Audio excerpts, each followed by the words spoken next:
New controversy in Washington tonight over last weekend's Pride Parade in San Diego. A congressman wants to know why military uniforms were allowed. I'm Dwayne Brown. The story is coming up on KPBS Evening Edition. Also, a vote on a controversial housing facility for veterans. I'm Peggy Pico. New attorneys offer middle and low-income families in San Diego a low-cost option to pay for legal fees. And Sally Ride's friends and colleagues honor her and her achievements on tonight's roundtable. And San Diego middle school students will soon take part in an international mission to preserve the ocean's crucial ecosystems. KPBS Evening Edition starts now.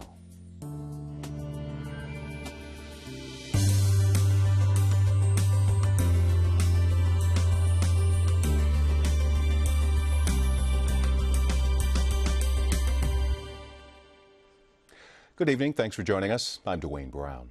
Congressional Republicans are questioning the Pentagon's decision to let service members march in uniform. It happened at Saturday's Gay Pride Parade in San Diego. Dozens of soldiers, sailors, and Marines marched in uniform after a one-time waiver of a military rule forbidding it at political parades. The Defense Department granted the waiver because part of the parade was dedicated to military members, but Oklahoma Senator Jim Inhofe says he's concerned the Obama administration is forcing a liberal social agenda on the military. In a letter to Defense Secretary Leon Panetta, Inhofe says if the Navy can punish a chaplain for participating in a pro-life event or a Marine in a political rally, it stands to reason the Defense Department should maintain the same standard and preclude service members in uniform from marching in a gay pride parade. He wants Secretary Panetta to explain the waiver for San Diego's parade.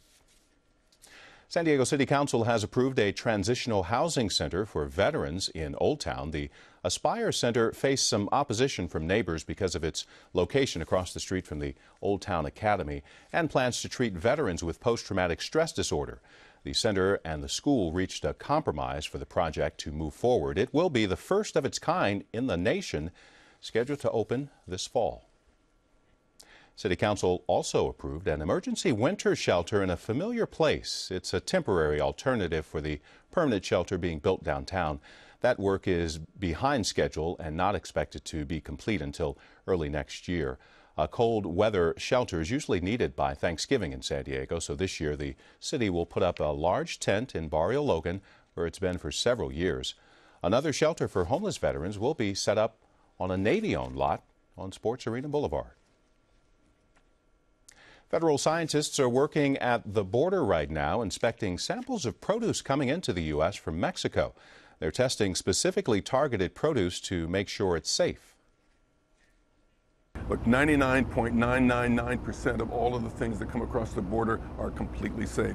So in many ways, we're looking for a needle in a haystack. Our primary responsibility is to make sure that our consumers are safe from the product that's coming across. So any adulterated product gets sent back into the country, is not allowed in. The scientists are working in mobile units and travel to spots where trucking is heaviest. Next week, they're scheduled to be in Central California. Last year, 106 people in 25 states got sick from salmonella in papaya imported from Mexico. The inspections are intended to prevent similar outbreaks. Today, the Obama administration made it easier for solar companies to build on public lands, approving solar development on 17 tracts across the Southwest. 2 sites are in California. The largest covers nearly 150,000 acres in eastern Riverside County. A smaller 5,700-acre site was approved near the border in Imperial County. The U.S. Interior Secretary says the sites have the highest potential for generating power and the fewest environmental impacts. Scientists say coral reefs are among the most valuable ecosystems on Earth, but we are losing them fast. More than a quarter of the world's reefs have already been destroyed. That's why Scripps scientists in La Jolla are trying to preserve them for future generations. But not in the water, only in the water. About 45,000 school children visit the Birch Aquarium every year. This is the public face of the Scripps Institution of Oceanography at UC San Diego. When it comes to size, Birch is a boutique aquarium with lots of cool educational exhibits and hands-on activities. So if you're interested in oceanography in general and what's going on out in ocean exploration, this is the place to come to learn about that. Katie Fife has been with the aquarium 6 years and recently got a grant to connect San Diego middle school kids with students in Taiwan. The idea is to inspire global interest in coral reef science. We're an ocean community, but a lot of kids nowadays don't have that connection to the coast. A lot of them don't even get down to the coast very much, even though they live within 20 miles of it. A healthy coral reef looks light and bright with plenty of life, while this bleached reef looks dim and almost lifeless in comparison. Although San Diego is best known for its kelp forest, coral reefs are found in much warmer waters like Hawaii and the Caribbean. If we're talking about solving some of these conservation issues, the next generation is going to have to work internationally. Just like Scripps scientists have been doing for decades to preserve a way of life few people ever see, unless they explore the ocean bottom. The ocean doesn't stop at a certain border. We need to be able to collaborate across borders to really solve some of these issues. So getting kids while they're young in middle school to start thinking that way and working with their peers in another country is really setting the stage for that type of work. Now, the Coral Reef Ambassadors Program starts in September. Birch Aquarium and Scripps scientists will be working with students from High Tech Middle School. The $65,000 grant will fund the program for 1 year. Sally Ride, the first U.S. woman in space, died from a long battle with cancer Monday. Tonight, at the roundtable, Peggy Pico talks with those close to her about her educational program in San Diego. At the news of her death, President Barack Obama said, "Sally Ride inspired young girls to reach for the stars. She certainly inspired me." Dr. Ride spent most of her post-astronaut career here in San Diego as director of the California Space Institute at UC San Diego and founder of her own educational company, Sally Ride Science. Here with me to talk about her legacy is her former colleague, Dr. Jeffrey Kirsch, executive director at the Reuben H. Fleet Science Center, and one of her students, Adam Bergasser, associate professor of physics at UC San Diego. But first, KPBS interviewed Sally Ride in December 2005. That's when she talked about who inspired her. I had a couple of very good high school science teachers who spent a lot of time with me building my confidence in myself and telling me, yes, you were good in math in 6th grade, you're going to be good in math in college. You are smart enough to go on in whatever you want to go on in. So Dr. Kirsch, she not only was inspired, but very passionate, obviously, about science and education. What kind of influence did she have at the Science Center? I would say her strongest influence alerted myself and the staff to that young girls needed more opportunities. And one of the things that is a legacy, really, of Sally's involvement in that crusade that she had is we have something we call the Saturday Science Club for girls. And it's targeted at the age of middle school girls and maybe first year high school. And we also have mentors that help us with the program, and they are trained out after school in an outreach program we do. So and this is happening all over the country. It started here, and it's happening. And what I know about the program is, or what I know about it is, that's a really crucial time to get especially young girls in that middle school where they were interested in science but may drop out of it. So it's important. You had experience with her, Adam. She was your former advisor. Yes. Was it intimidating to have an advisor who is a historical figure? Exactly, an American hero. Yeah, it was. She was very. She demanded a lot of attention because of her stature. But I think more than that, she was very, very involved in the day-to-day work that we did. And at that level, she was actually very intimidating. We would write up reports, and they would be bleeding with red ink because she really took the time to edit them down. And now I actually do the same thing to my students, and maybe that's what I learned from her.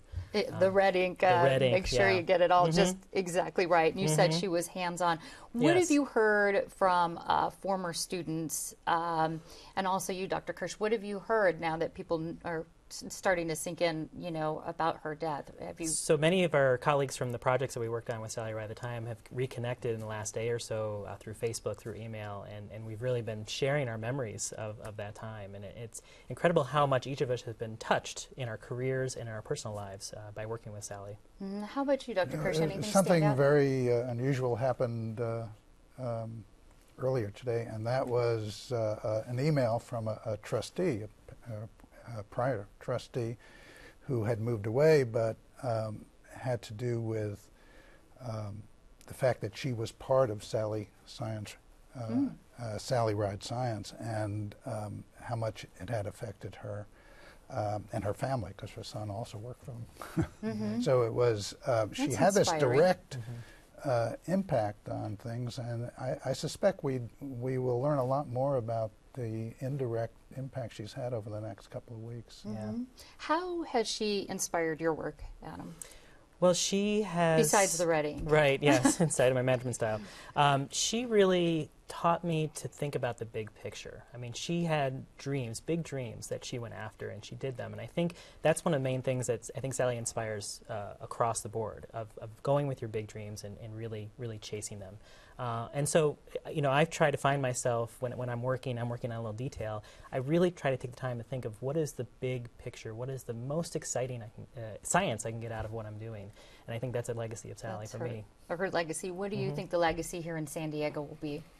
Well, speaking from the vantage point of a museum director, I think it's that we should celebrate science. Her approach to bringing girls together in kind of a celebration is really important, that it's fun, and the San Diego Science and Engineering Festival is an outshoot, a direct, and UCSD had started that, and it's now a separate entity working with with the Biocom Institute, and it's just for fun. And on the other hand, fun is learning, and learning is fun. And it's so important to us here. Thank you both so much for joining us, and I'm sure, as you said, her legacy will continue, and we'll hear a lot more about it. Indeed. Thank you.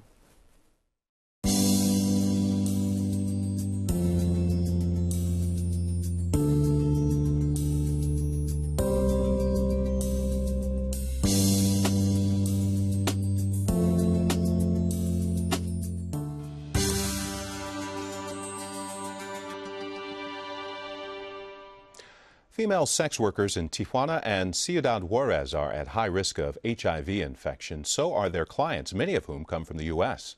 Researchers from UC San Diego say a brief counseling session can help reduce sex workers' risky behavior. KPBS health reporter Kenny Goldberg tells us about a study testing this intervention method. In Tijuana's red light district called La Zona Norte, you can find a sex worker anytime, even in the middle of the day. You come right here and you look for a girl, you get whatever you want, you do whatever you want, you know, for a little bit of money.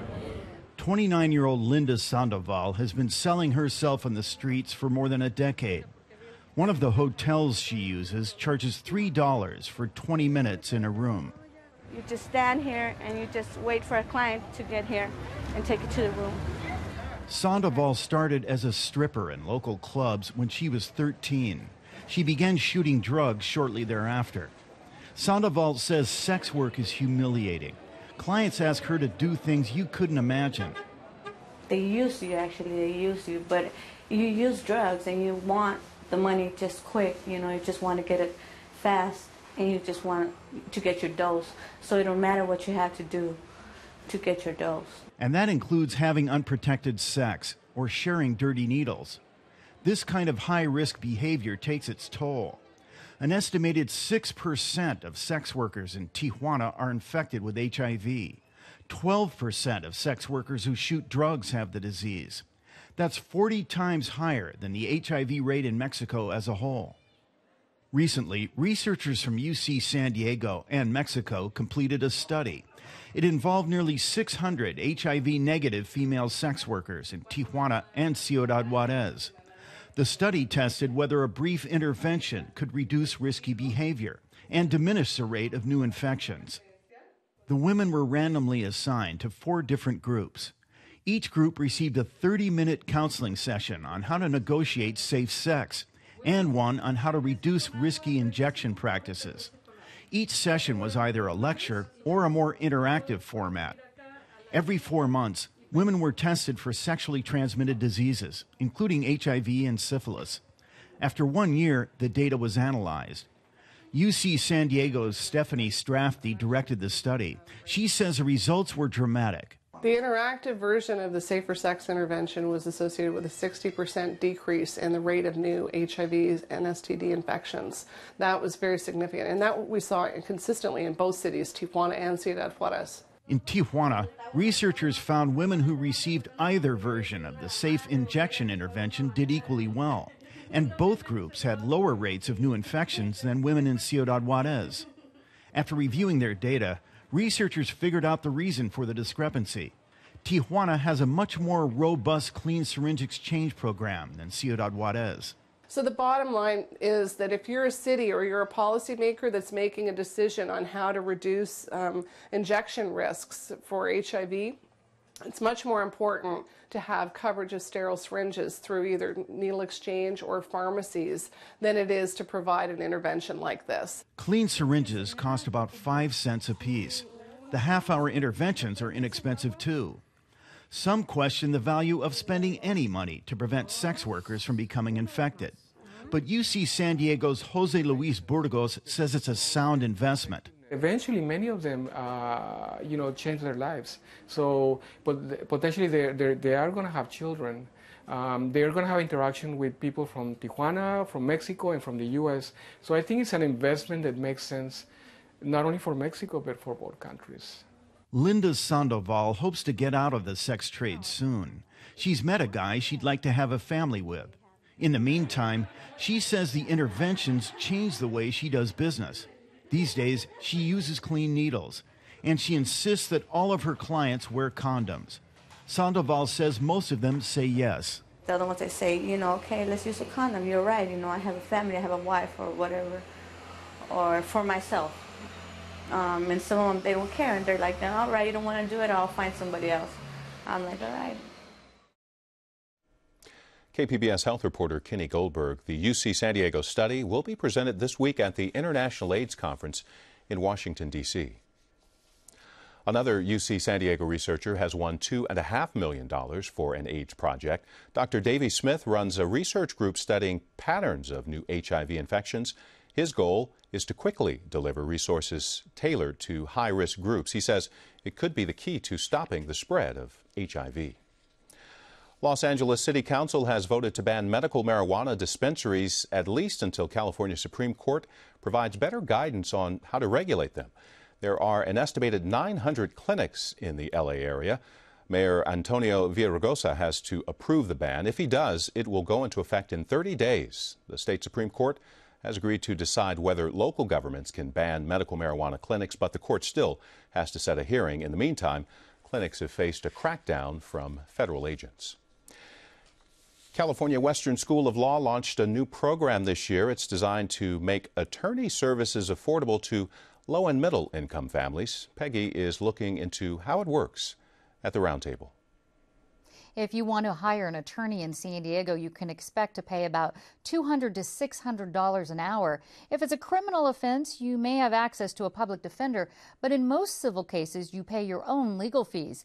Now there's a new option that aims to ease the steep price of legal representation. To explain how it works is Robin Sassy and Eric LaGuardia, attorneys in the Access to Law Initiative from California Western School of Law. Thank you both for being here. Robin, explain how this initiative works. Well, it works in a couple of ways. There's a benefit to us as new attorneys coming out of law school. It gives us some time to build our practice, but the way it also helps with the community is that people who need low cost or pro bono legal help, they can come to us, go through the initiative or through some of the other referral programs, and come to some of the lawyers that have our own individual practices and get help.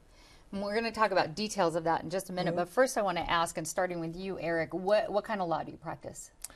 Well, generally I practice consumer rights law. So the way I describe that is that I represent the little guy. It's typically plaintiff's work, and usually I'm representing someone who's been wronged by either their employer or an abusive debt collector, something of that nature. So very on-the-ground boots. What about you, Robin? What do you? I do corporate law, civil litigation, and trusts and estates. So there's a big wide range through this initiative.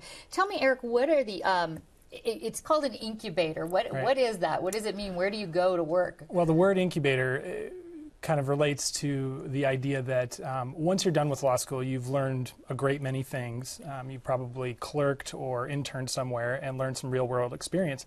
But if you're like one of us or many others and you want to start your own solo practice, it can be difficult and challenging to kind of go out there on your own.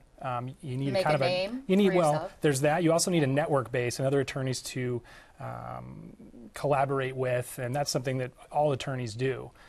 So it's kind of a support system to kind of help you make sure you're on top of everything that you need to be on top of. And you actually go to a building. It's not like you actually go to a place, Right. Symphony Towers, right? This isn't a virtual world where a bunch of attorneys come on. No. It's a great office. It has a beautiful view, and we're really fortunate to be there. But the attorneys that are there, they're all new attorneys, kind of inexperienced attorneys? Well, some more than others, true, but that's the beauty of the program, is that we are connected with not only a law professor and other representatives from our school, but with seasoned attorneys, and you're given resources to make sure that if you have a question or it's something you haven't handled, and typically, we are well trained, so we kind of just get verification that what we think is the right thing to do, it actually is the right thing to do. So it's sort of a support system in there. Give me an example, Robin, of somebody that you've helped at the initiative. What? For example, landlord-tenant issues, a very typical one. We have a lot of tenants in San Diego. They might not know their rights, might have something, there's a leaky toilet. There's, for example, there was a sink that was leaking, a shower that wasn't working, and the tenant is calling and calling and calling the landlord. I can't get this guy to fix it. What can you do? Well, then I can step in. It's very simple for me to do it, and it carries a little bit more weight because I'm an attorney to help that person fix that problem. And a lot of times they don't know what their rights. They don't know that they can have that landlord fix that. It's a habitability issue. So you're helping someone. How does it, Eric? How does it work? I mean, how do you get paid for this? Who pays for this program if the client isn't paying for it very much? Well, just to be clear, we're all solo practitioners. We're all individual attorneys with our own firms, and the Access to Law Initiative is a place where people can go if they don't have enough money to pay $200 to $600 for an attorney, and then the Access to Law Initiative can potentially direct those people to us. And if we're able to help them on a pro bono basis, we will. But because we're newer attorneys, we're probably have less on our plate and are more likely to be able to take, $75 an hour, $50 an hour, which is sort of unheard of in the general marketplace, but something that we can consider because we're newer. And we also want to help, the reason we're there is to help the underserved community as well. Help the underserved. How do people find you? If somebody who's watching this and needs some help, what do they need to do? Well, through some of the other volunteer organizations we work through can help cross-refer. There's a lot of word of mouth going through. For example, if I have a friend with that landlord-tenant issue, I can also refer them, oh, you have this other problem, then I can send you to somebody else who's in the group. And just because these people aren't able to afford legal help or they need to pay less doesn't mean that they don't have potential for things later on. They might, good networking going on. It's good networking, and they might know somebody, and then that's the way you build your practice. So word of mouth right now. Well, and Bob Seibel is really the person to contact at Cal Western. So go through Cal Western School of Law, and that would be a good way to go. That'd be the way to go right now. We'll have a phone number and a website in short order, but right now those things are kind of in process. So. All right. It's a great beginning. Thank you both so much for being here. Thank you. Thanks for having us.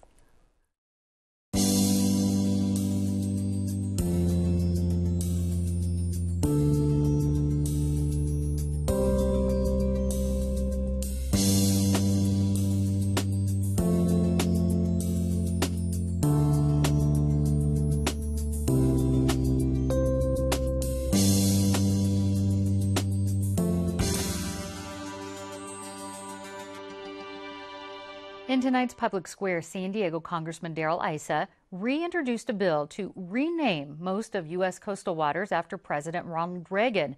The waters extend up to 200 miles offshore and are currently called the Exclusive Economic Zone. Under the new proposal, all maps, laws, and other documents would refer to the waters as the Ronald Wilson Reagan EEZ. Comments posted on a Capitol Hill blog were mixed.